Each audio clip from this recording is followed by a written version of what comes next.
Thank you very much, John. Your Excellencies, Commissioner colleagues, MEPs, distinguished guest Mr. Wang, fellow participants, ladies and gentlemen. I can tell you I'm very pleased to be here today for the second annual Agricultural Outlook Conference. Indeed, the number of people who wish to come to this conference today is a clear indication of the significant interest in agriculture and food and also a significant interest in the issues that we have to discuss at this conference. So it's a standing room only at this conference, and you're all very welcome. I'm very grateful to the President of the European Commission, Mr. Juncker, for gracing us with his presence and his participation in opening our conference today. This sends a very important signal to all of you about the importance of agriculture and importance of food in the mind of President Juncker, but also in the European Commission. Now, it's a year since, of course, obviously it's an annual conference, so it's a year since we were here. But a lot has happened in that year, both politically and economically. And there have been some important and positive developments. You would not think that at times, but there have been, particularly in the world of agriculture. And in some of our important markets. And when we met here last December, we had 2 days of intense and very productive discussion. We talked about new ways of farming, exchanging knowledge and experience, and identifying win-win scenarios for all involved. I have no doubt that this year's conference will build on that legacy and be just as inspiring as Outlook 2015. The theme for today's conference is Climate Change and Resource Availability, Challenges for European Union Agriculture. It reflects our most pressing challenge, which is ensuring food security and a fair income for farmers while the sector adapts to climate change and a more conscious use of our natural resources. Therefore, I am particularly pleased that in addition to the President, we are joined today by another two of my colleagues, my two good friends, Commissioner for Climate Action and Energy, Miguel Arias-Cañete, and the Commissioner for the Environment, Carmelo Vela. I also, at this stage, want to acknowledge the participation in this session of the conference of Mr. Wang, the Honorary Chairman of China Overseas Agricultural Development Alliance. Mr. Wang has been a prominent proponent of economic reform in China at a time when that country was opening itself to the outside world. Apart from being the world's most populous country, and therefore a sought-after market location, China has always been, and always has also been, making great strides in terms of agricultural production and addressing the issues of food security for a population of at least 1.3 billion people. So I'm very grateful that Mr. Wang has come, and I'm looking forward to his presentation. As the President of the European Commission has stated, the European Commission has not shied away from actively getting involved directly and forcibly when the situation has called for it in agriculture. This time last year, the sector, particularly in the dairy and pig meat markets, was experiencing a very difficult time. Since then, the weighted average price for raw milk in the EU fell to 25.68 cents per litre, or cent per kilogram, in July 2016, but it has been steadily improving, if not a fragile recovery. And the most recent data from the Milk Market Observatory shows that prices have improved to 28.28 cents per kilogram in October, and the prospects are good for further price increases when the figures for November are available. More interestingly, the data also show that EU milk collection decreased by 3% in September 2016 compared to September 2015. The Commission's voluntary production reduction scheme has played its part, and the influence of that scheme seems set to accelerate when delivery figures are available for October and November, with the scheme in full effect. The Commission was called upon to act and to take its responsibility, and it did just that. And to paraphrase President Juncker in his State of the Union speech in September, Europe stood by its farmers. The pig meat sector was also particularly badly hit by the Russian ban, and the Commission acted decisively to support this valuable industry. In particular, the Commission was able to provide crucial support while the sector found new market opportunities following the loss of that important market. New markets were found in the Far East and Southeast Asia, not least in China. The most recent export figures show that in the 12-month period to September, the export value of pig meat increased by €1.2 billion, or 31%. This sector has demonstrated great resilience, and the recovery in the market is now well established. All of this demonstrates that while the CAP continues to move towards a greater market orientation, there continues to be occasions when the Commission has a responsibility to act in solidarity with our farmers, upon whom we depend, not only for our food security, but also to protect our farming traditions, which remain the beating heart of rural Europe. When I spoke to you here last year, I stressed that the CAP needs to be fit for purpose to meet the challenges of the 21st century. So I've spent much of the past year reflecting on the early implementation of this CAP and identifying the areas in which it could be improved based on the lessons of implementation, and particularly the crisis in a number of sectors. And as these markets recover, we must apply the lessons learned. In the context of a policy that is quite rightly more market-orientated, the dependence on public intervention in the market will inevitably become more limited, but should also be more targeted and effective. All the factors I have mentioned provide us with the building blocks for the future CAP.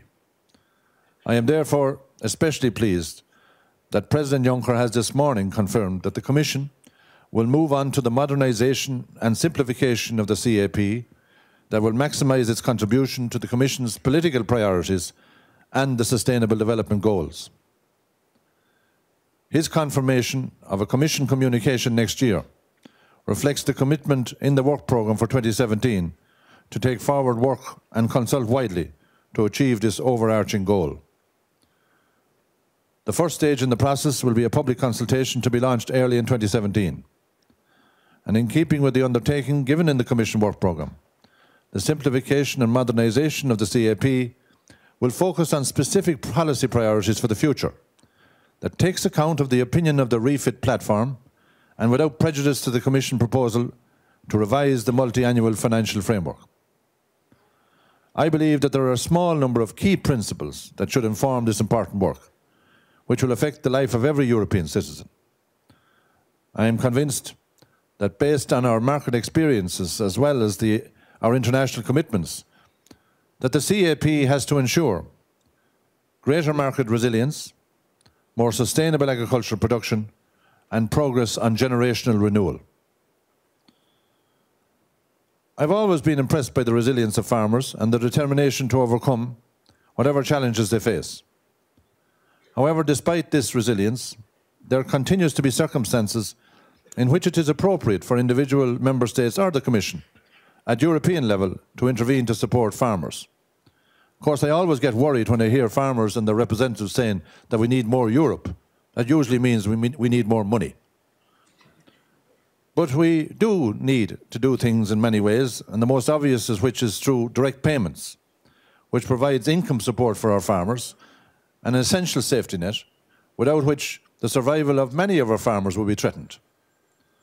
And during the past 2 years, we have essentially deployed the full toolkit that's available under the Common Market Organisation, and I think it's fair to say, to a positive effect.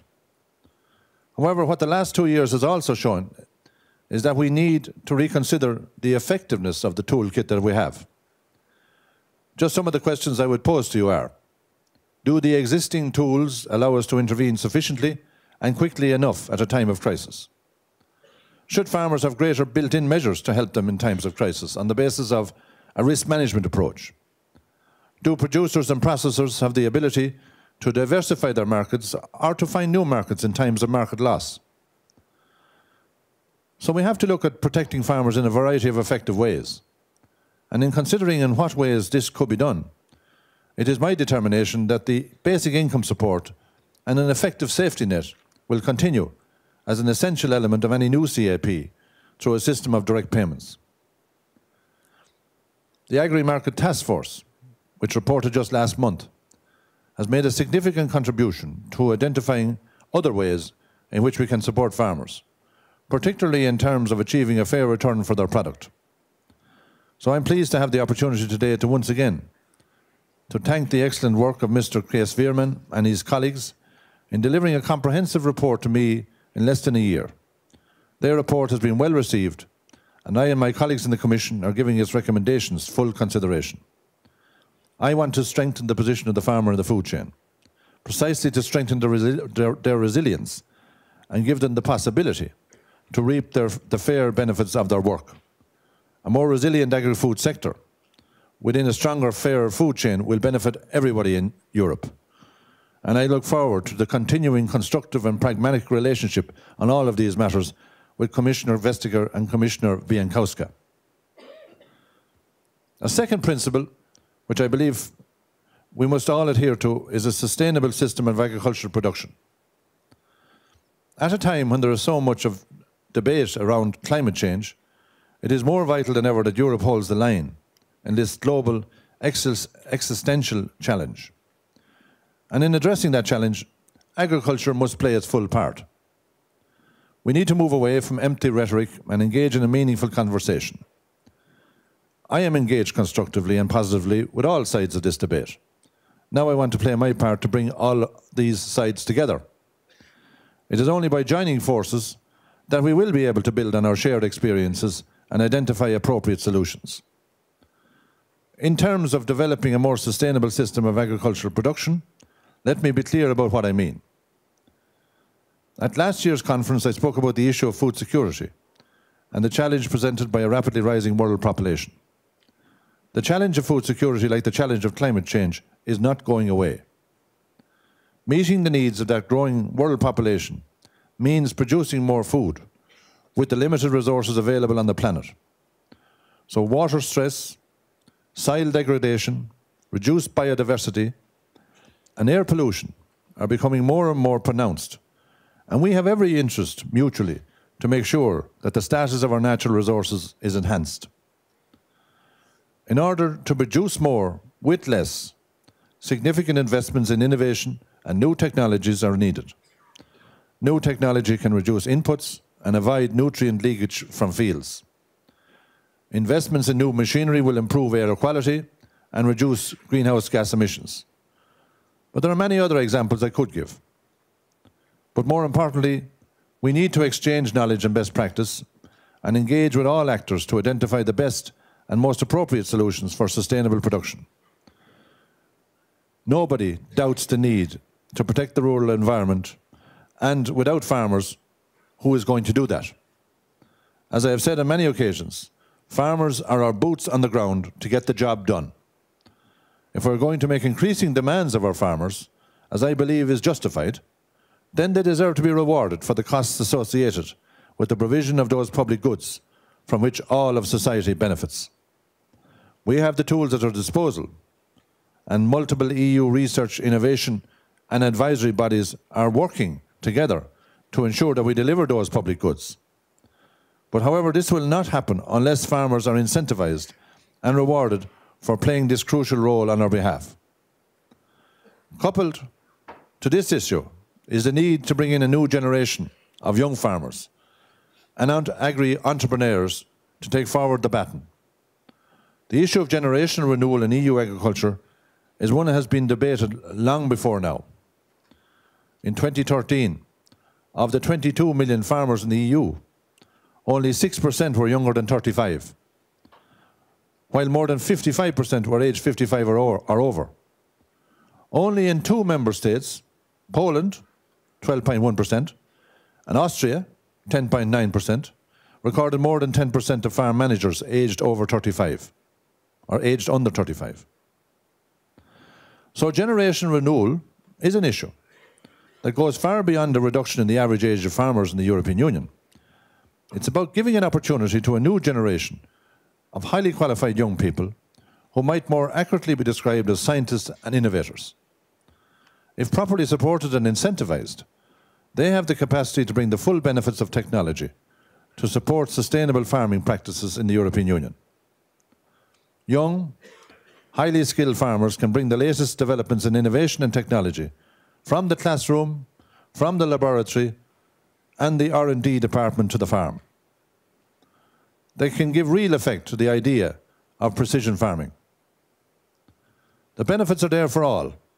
It enhances competitiveness, and our competitiveness advantage comes from reducing our inputs and increasing our yields, but it also has potentially huge environmental and climate benefits in terms of reduced dependence on fertilizers, pesticides, and improved animal husbandry practices. And there is no shortage of young people who want to get involved in farming, but many of them face very difficult obstacles. I want to focus on those barriers which hinder young people from taking up agricultural activity and identify better ways to remove those barriers.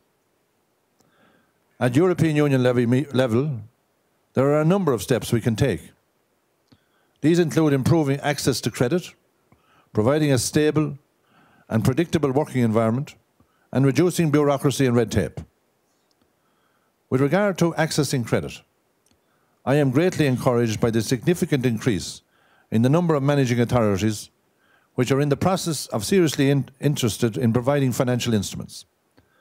Loan funds are up and running in Estonia, in Germany, while Romania is close to signing an agreement for an 87 million loan fund, and the first French region to establish a financial instrument in Languedoc-Roussillon is about to be joined by a second. The simple fact is that if we can mobilize financial instruments of the right type and the right quantity, we can dramatically enhance the capacity of our farmers and our agribusinesses to innovate, to grow, to export and create employment. The European Investment Bank, whose Vice President Pim van Vollekom will participate in this afternoon's session, have a vital role to play. While the EIB has taken a number of positive steps, I believe they can do more, and I will only be satisfied when they are fully on board. However, 2017 will see a suite of new and positive developments in financial instruments, and based on my recent engagement with the EIB, I am increasingly confident that the bank is ready to make that step change, and I will be proposing changes in legislation to help the EIB and the European Union agriculture to devise new financial supports for farmers and agribusinesses. As regards reducing red tape, you are well aware of the progress that has been made over the last 2 years within the secondary legislation in terms of my simplification agenda.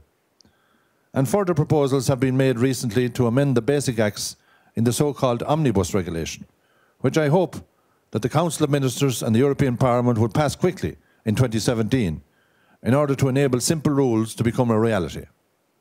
Next year's Commission communication will have at its heart the modernisation and simplification of the CAP, with a particular emphasis on simplification for the beneficiary. While simplification can benefit all of us, Commission, paying agencies and beneficiaries, my clear determination is to prioritise beneficiaries, and I expect Member States to support that approach to the benefit of our farmers. The forthcoming public consultation on the communication provides an ideal platform for debating all these issues that relate to the CAP, including generational renewal, which is not so much a policy option, but a policy imperative. The clock is ticking, and we need to get smart solutions now. So, ladies and gentlemen, while the last couple of years have been challenging, they have also shown that there are opportunities for our European farmers and our agribusinesses. Yes, the CAP makes great demands of our farmers when it comes to maintaining food safety and quality standards. We have the most stringent requirements of any agri-food system on the planet. And that will not change.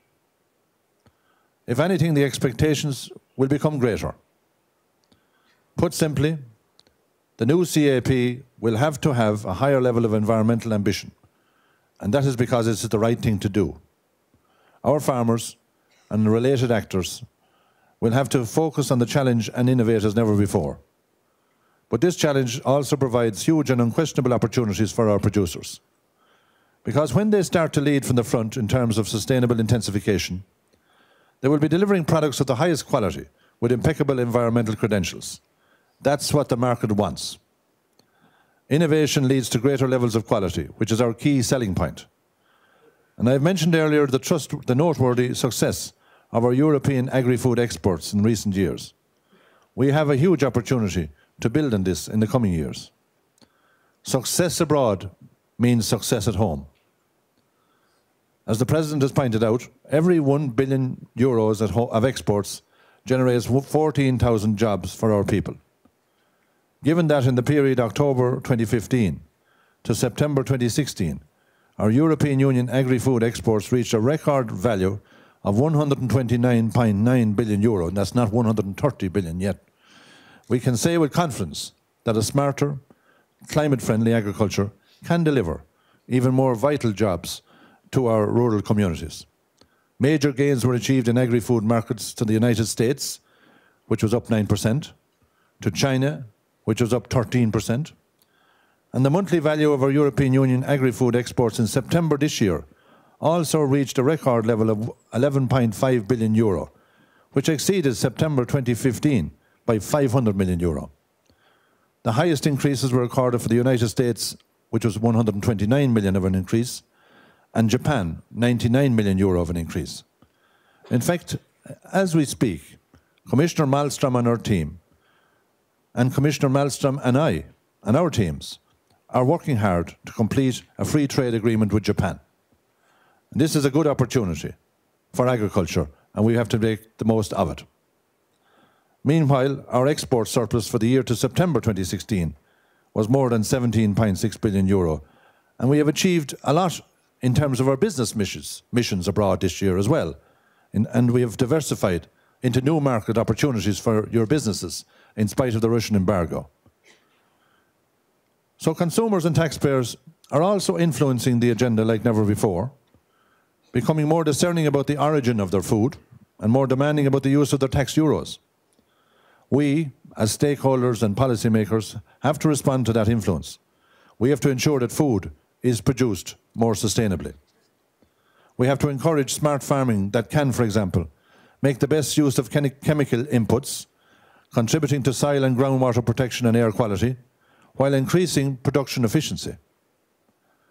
The next generation of our farmers can be the ones to drive this agenda towards the greater use of precision farming, from which we will all benefit in terms of increased competitiveness and an improved rural environment, with our natural resources protected and improved. I will never deviate from my belief in the justification for a strong CAP, one that supports European farmers in the maintenance of high standards and the production of some of the safest, highest quality food in the world. The European Union stands for high quality and high standards, and this is the principle on which we should never waver.